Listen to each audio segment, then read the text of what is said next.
অনেকভাবে হাদি ভাইয়ের ঘটনাকে ব্যাখ্যা করেন। আমি ব্যাখ্যাটাকে এইভাবে করলাম আজকে।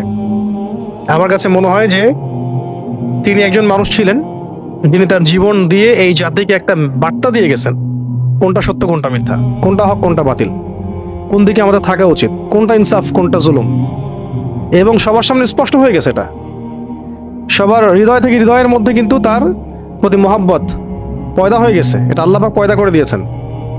এর পরবর্তীতে যারা আছেন বা যারা এই এই লেগেসি বহন করেন, তারা কতটুকু সেই পথে হাঁটবেন, তার রক্তের যে ওজন ঋণ, এই ঋণটাকে শোধ করতে পারবেন, এটি দেখার বিষয়।